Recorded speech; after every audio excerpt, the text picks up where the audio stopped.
Today I wanted to share with you the Kickstarter edition of the Silhouettes Tarot that I purchased. Now, as you can see, it comes with a guidebook. The one thing I didn't like about this was that the guidebook doesn't actually fit in the box, which is something that I have to say probably irritates me, because I have the chance of potentially losing it, of it getting damaged, that kind of thing, which is why I always like them to be in the box. Now, as you can see, this is how it came. The box is slightly damaged, which was a bit of a shame. You can see damage here and here, but otherwise I was really impressed with this deck. So it actually pulls out here and the cards slip out this way. So you can see that the cards, they have this gold edging which goes rainbow in light, which is quite interesting. The cards themselves are very colourful. They have the silhouette, obviously, of the images on them, which is what I like. They are tarot cards, so there's 78 of them, and it's based on the Rider-Waite-Smith system. As you can see, the backs here, they're reversible, which is always great to have with a tarot deck. The cards are they are quite slippery. They're more slippery than I anticipated. They move really well. They don't stick, which is great. I am a little bit worried that they might fly out, because there's quite a lot of movement and ability for them to slip here very, very easily. I will shuffle them in a minute after I've shown you the cards, because I don't want to do that and mix them up. So these cards are thinner than most of my cards that I have. They've got lots of flexibility in them. The fact that they're smaller in size means that the thinness isn't quite an issue, as it might be if they were bigger. They're still quite sturdy, but they are more flimsy than I particularly would like for cards. But otherwise, I'm really impressed with this deck. So let's take a look.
So this deck has 5 special cards in here, so we'll just have a look through them and I'll pull them out. Oops.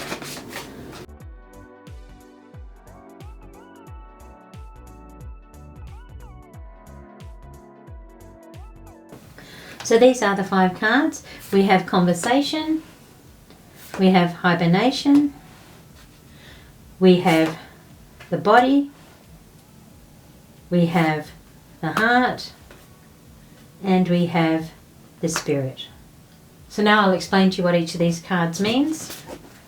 So the card of Conversation in this deck, it says retro and elegant afternoon tea time, the classic red and blue colour scheme to express independent thinking on both sides in conversation merge into the same white. The upright meaning is sharing your ideas with those around you and you can receive a bonus. The reverse meaning is try to share your thoughts and opinions with those around you, which may help with the current doubts or confusion. The next card we have is Hibernation. So here we have the card of Hibernation, and the meaning in the book reads, the long simmering winter is coming, squirrels carry winter fruits, sliding into the dream fragrance and dreaming of blooming spring. The upright meanings, the roughness is about to pass, the accumulating strength, and awaiting for opportunity. In the reverse meanings, take precautions, stock up, and prepare for adversity. So this card represents the body, and it says, it means the beginning, the original A, and the hand symbolizing the birth of all things.